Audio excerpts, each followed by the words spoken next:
Hey guys, welcome back to Data Products. In this video, we're going to be continuing on with our Twitter sentiment analysis. At the end of the last one, we just cleared all the clutter from the Canada tweets and made it one word per line and got it ready to continue in our analysis. So let's jump right in. Okay, so this is about where we left off last time. We had just kind of removed all this stuff from our three different tweets, or three different sets of tweets. All right, so now let's take a look at our data. What happened there? Those are tabs. Okay, so let's do ggplot. And there we go. Tweets US, and then our aesthetic is going to be x equals timestamp, fill equals year, and then we're going to add geo. We're going to do a histogram. Position equals identity. Bins equals, you can pick something. I'm picking 20. Show legend equals false, and then we'll add facet wrap. We're going to do it by year, and then end columns equals 1. Alright, so as you can see from this, this just kind of is like a check on our data. So we can see how many tweets we have per year. So 2020 we had the 5,000 that we had our limit at. 21 we had 5,000 that we had our limit at. In 2022 we had a little bit less. It looks like about 4,200 or something like that. So if you look over here, 4,100. Oh no, where's US? 21 or 22 US. 4,200. Yeah, so that's right about there. So we're gonna again cheat. Look at it. So here we have. Let's look at our US data. Let's just copy this code, paste it down here. Let's look at our GB data, and we'll do this little hack. Make sure it says in section. I'm gonna change US to GB in this section. You could probably have just done it because it's just one occurrence. So you can see here we have a lot bigger of a drop off, right? So we have 5,000 2020, 4,000 2021, and we only have 1,000 tweets roughly for 2022, 1,200. So if you wanted to remedy this, depending on what your question is, right, for the analysis you're doing, what we could do is we could go way back up here and we could expand our pull of the Great Britain tweets, because we have only a 14-day period. We could increase that to like the whole month, but then you're kind of comparing, you're introducing other covariates and things like that. So depending on how you want to design your study, this is a good way to check to see, if maybe you should pull more tweets, or at least when you're writing up your results, make a note that the number of tweets total is different. Let's look at our Canada tweets. So instead of doing the copy replace, I'm just going to change that to CA because there's only one occurrence before. So you can see here we had 3,000, 2,200, and 1,000. So, and this is probably just a direct correlation to population size, right? So we're picking Canada. Canada has, last time I checked, less people population-wise than California. So it's 30, 40 million people or something like that in Canada. You know what? Let's check.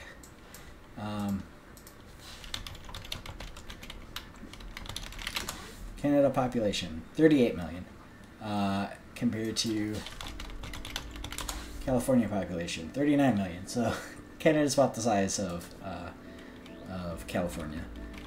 UK population, 76 million US population, much, much bigger. So, you know, if we're pulling from a set period of time of people within that country that have used COVID-19 during this time frame as a tweet, you can see why Great Britain and Canada have less people. All right, let's do frequency US. So let's check out word frequency. So tidy tweets US. Let's pipe down. And then let's do count year word sort equals true. So we're going to count the words by year. And then left join tidy tweets US, and then pipe down again, and we'll say count year name equals total. So we're just going to count each word that comes up by year, and then we're going to add a column where we do mutate equals the frequency, which is n divided by total. So how common is that word? And we'll do frequency US. Oops. All right. Make sure I got all my stuff set here. Okay. So if we run this, okay. So this makes complete sense, right? So when we pulled our tweets, we said pull only tweets that have the words COVID-19. So that makes sense that our #1 words for each year in the United States, 2020, 21, and 22, are COVID-19, because you have to have those. And then you have COVID-19 hashtag, which we didn't pull, but obviously it's there. You can see COVID, vaccine, people, testing, pandemic, death, day, which is interesting in the US. Vaccine, positive day, positive health, real Donald Trump for 2020, Omicron, vaccinated, etc. So these all make sense, right? So let's copy, and so we have to annotate. Let's look at the word frequencies for the US COVID data. Now, let's look at the GB frequencies for COVID data. So we're just going to change. You can do the find and replace if you want. I'm just going to go through and change. I think there's 3 of them, 4 of them, because we have to change them here. And then I'm just going to run this code. Okay, so for Great Britain, we should make sure these are all replaced, right? Great Britain, yep. So you see UK has popped up, which was specific to the UK or Great Britain, as opposed to the United States, which makes sense. Lockdown, they had a lot of anti-lockdown protests, hence the petition being on there. I'm surprised. Government, NHS, which I believe is the National Health Service, which is their alternative to the CDC in the United States, comes up. Boris Johnson, who was the Prime Minister in 2020. So you can see a lot of these things that come up that are England. They're specific to the UK. So lastly, let's just copy and paste one more time, but we'll change this to Canada, our neighbors to the north. Let's see, let's just change these few things here. Make sure you change all of them too, because when I was writing this code, I forgot to change one thing and all my averages were the same. Stigma, I have no idea what was happening in 2020. Maybe it was the fact that Ireland didn't have lockdowns and Canada did, so people were saying that Ireland, maybe we should be more like Ireland. I'm not sure. But also you notice that things like le come up, And the province of Quebec is French-speaking for the most part, French Canada. So that we do, it's primarily English in Canada, but there is a lot of French-speaking people, so we do see some laws and lays and things that come up that are French. Ontario, so province of Canada. Canada, Dr. Day, Northern Canada, photo documentary, interesting. Yeah, so you can see a lot of these things are a little more, you can pick out the things that make it Canadian. Okay, so let's work on this a little bit more. So let's make, let's call, I think we already have tidyr called, but we'll call it again just in case. There's no harm in that. Frequency US2, so we're going to make a new frequency, which is frequency US, but we're going to select year word frequency, and then we're going to pivot wider names from equals year, values from equals frequency, and then arrange 2020, 2021, 2022, and then now let's take a look at it.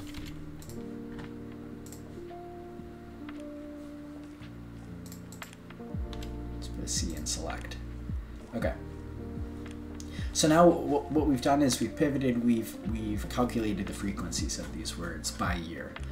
So as you can see, out of essentially what we're doing is we're dividing by year the number of percentage of words that are COVID-19, which is about 6%, for all the way up to 2020, where that number goes down.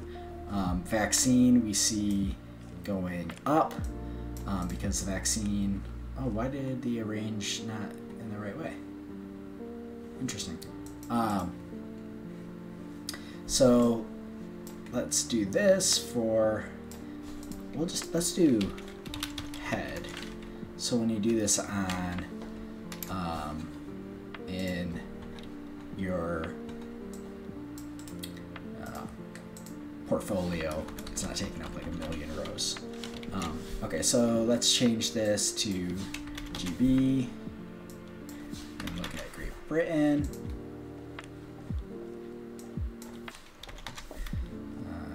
Run that guy.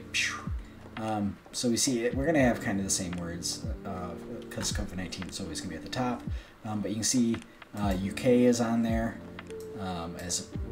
which makes sense because it's the UK. Great Britain's part of the UK. And then let's change this to Canada.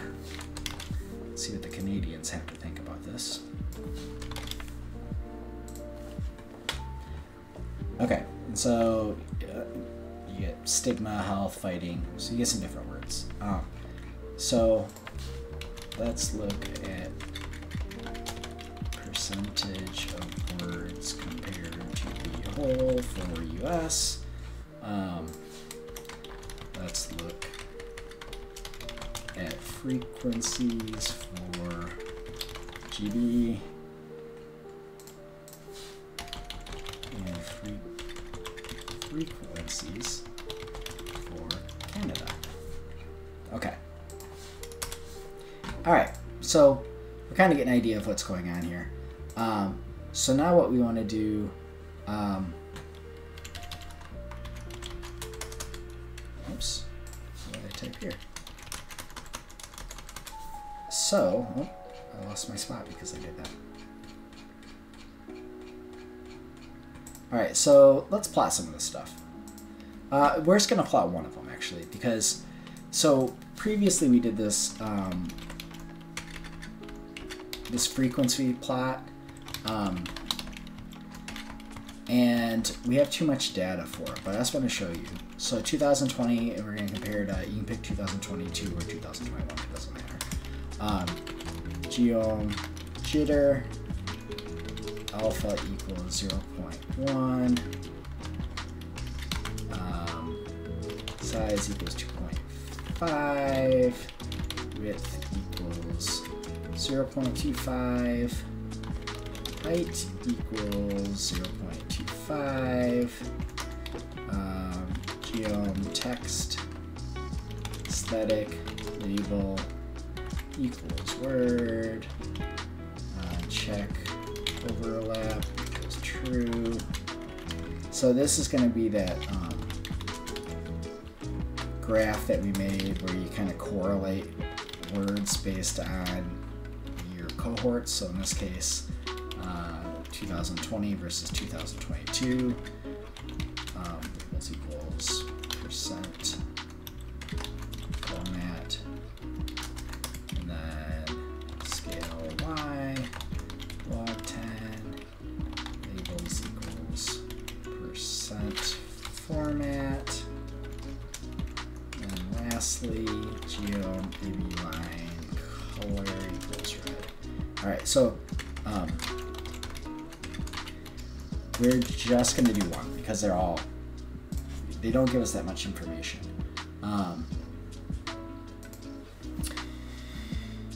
There's no, it's not plural. Scale x log 10.